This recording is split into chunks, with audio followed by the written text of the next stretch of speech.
इन्हीं 5 सालों में जबकि आपके संकट बढ़ गए हैं, तो भाजपा के नेताओं के संकट बढ़े हैं या घटे हैं? इनके महल बने हैं, इनकी जमीनें जुट गई हैं, इनके उद्योग लग गए हैं बड़े बड़े, इनकी तरक्की हो रही है। ये भ्रष्ट सरकार चलाकर खुद का फायदा कर रहे हैं, लेकिन आपका फायदा इन्होंने नहीं किया। तो आप अपनी परिस्थितियों को समझिए। ये कोई चुनाव नहीं है, साधारण चुनाव नहीं है। अगर आप देख रहे हैं कि हमारे गठबंधन में लुरिन ज्योति जी भी हैं, अखिल जी भी हैं, सब गठबंधन में शामिल क्यों हैं? क्योंकि आज ये साधारण चुनाव नहीं है, ये असम की धरती की आज़ादी की लड़ाई है, ये समझ लीजिए। आज सरकार आपको स्कीम देती है, अरुणोदय स्कीम, और उस स्कीम आपको मिलती है, उसके पैसे आपको मिलते हैं, और क्या मिलता है? अपने घर में मेहमान मिलते हैं। कौन है ये मेहमान? भाजपा के कार्यकर्ता आपके घर में आकर आपको बोलते हैं, चलिए रैली में, चलिए प्रोग्राम में, चलिए भाजपा के प्रचार में, नहीं तो आपका नाम काट देंगे। ये सच है कि नहीं है? महिलाएं, बहनें, बताइए, सच है? आपको डराया जाता है, धमकाया जाता है। ये स्कीम आपकी है, ये पैसे आपके हैं, ये संपत्ति आपकी है, ये जमीन आपकी है, ये सारे उद्योग जो अडानी, अंबानी और बड़े बड़े उद्योगपतियों को मिलते हैं, ये आपके उद्योग हैं, ये खदान आपके हैं, ये जो तेल निकलती है जमीन में से, ये आपकी है और आपसे छीनी गई है। और जबकि आपसे छीनी गई है और आपके संघर्ष बढ़ते चले जा रहे हैं, आप मुश्किल में हैं, कोई पूछने वाला नहीं है। ये लोग फूल रहे हैं, फल रहे हैं, अमीर बन रहे हैं, और कोई पूछने वाला नहीं है। जब आप पूछते हो, आपको जेल में डाला जाता है। अखिल जी मुझे बता रहे थे कितने महीने जेल में रहे हैं। क्यों? क्योंकि सवाल उठाया। जब आप सवाल उठाते हो जो आपका हक है, तो आपको डराया जाता है, धमकाया जाता है, आपको जेल में डाला जाता है। और देखिए, हम सब जानते हैं, जब छोटे होते हैं, पाठशाला जाते हैं, स्कूल में जाते हैं, हर स्कूल में, हर कक्षा में एक होता था जो सबको डराता था, धमकाता था। एक लड़का होता था, सबके में होगा।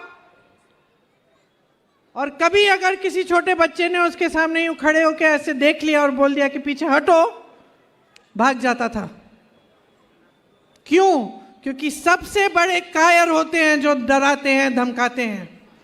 आज असम में कायरों की सरकार है, चाहे मोदी जी हो, चाहे आपके मुख्यमंत्री हो, कायर हैं। क्योंकि सिर्फ कायर डरता है अपनी आलोचना सुनने से, सिर्फ कायर लोगों से डरता है, जनता से डरता है। सिर्फ कायर अपना राज धमकाकर, डराकर चलाता है। जो असली नेता होता है, जो जिम्मेदार नेता होता है, जो जनता को समझने वाला नेता है, वो आलोचना सुनना पसंद करता है। वो जनता के बीच जाता है, और जनता अगर कह दे कि तुमने मेरा काम नहीं किया, तो वो सुनता है। यही कायरता चल रही है, ये डराने धमकाने का राज है। और ये राज इसलिए चल रहा है क्योंकि जिस दिन जनता खड़ी होगी, जिस दिन जनता सवाल पूछने लगेगी, तो इनका राज नहीं रह सकता। आज इन्होंने देश को अमेरिका का, इजराइल का गुलाम बना रखा है। और जिस तरह मोदी जी, नेतन्याहू जी और ट्रंप जी की गुलामी कर रहे हैं, उसी तरह से आपके मुख्यमंत्री मोदी जी की गुलामी कर रहे हैं। और उसी तरह से दोनों चाहते हैं कि असम की जनता गुलामी में रहे।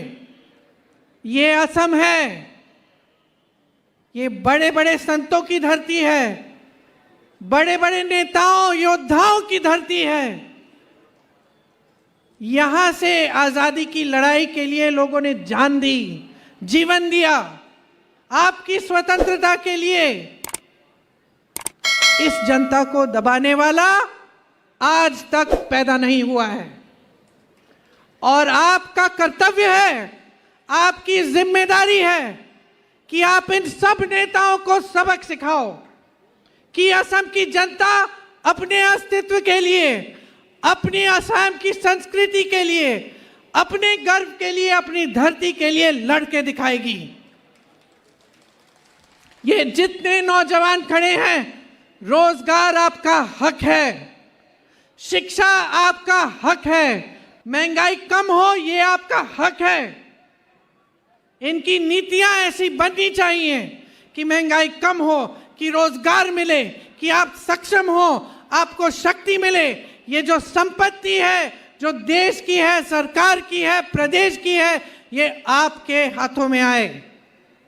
आपको एक ऐसी सरकार चाहिए जो आपके लिए चले, आपकी सेवा करे, और अगर भगवान माने तो आपको माने, क्योंकि लोकतंत्र में सबसे बड़ा भगवान जनता होता है।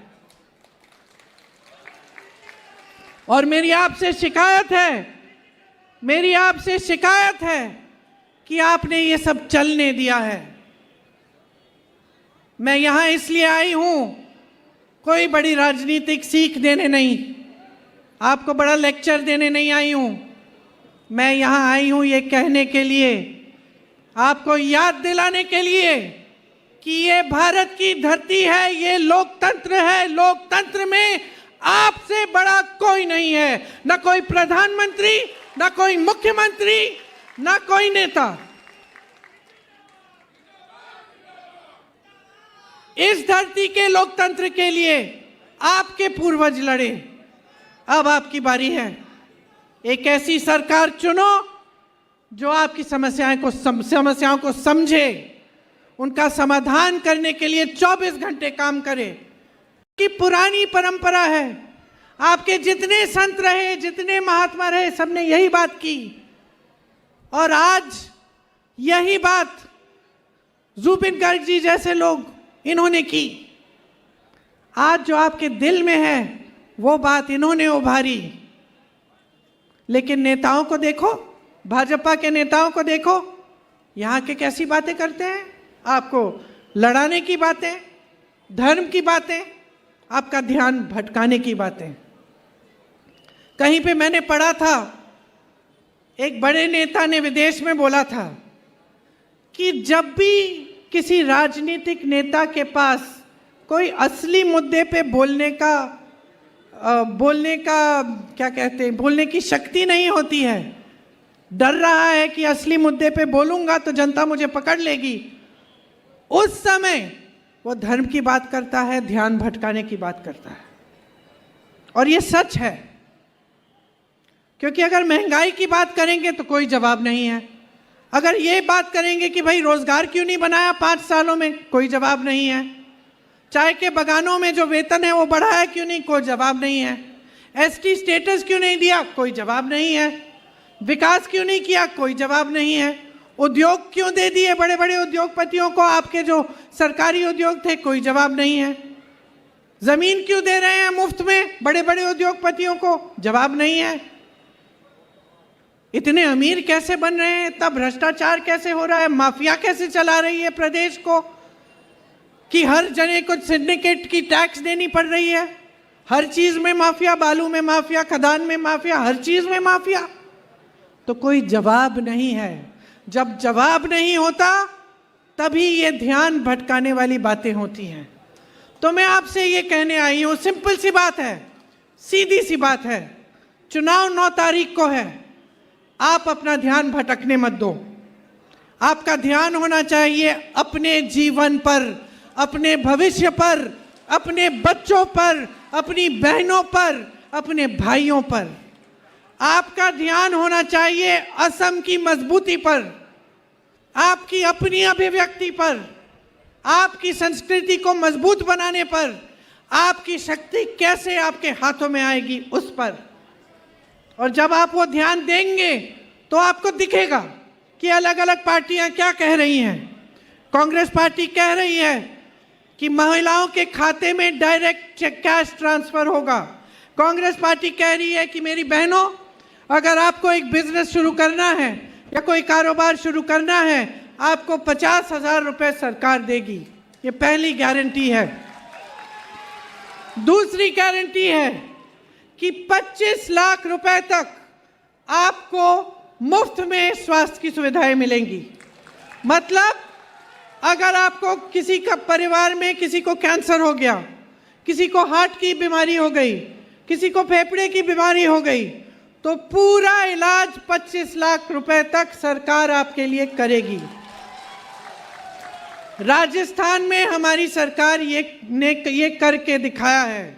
आप राजस्थान में पूछ लीजिए, दवाई, इलाज, सर्जरी सब कुछ मुफ्त में मिल रहा था 25 लाख तक। हमारी सरकार अगर आएगी तो आपकी जो जज्बात हैं उनके प्रति आदर दिखाने के लिए जुबिन गर्ग जी और उनके परिवार को 100 दिन के अंदर अंदर हम न्याय देने की प्रतिज्ञा करते हैं।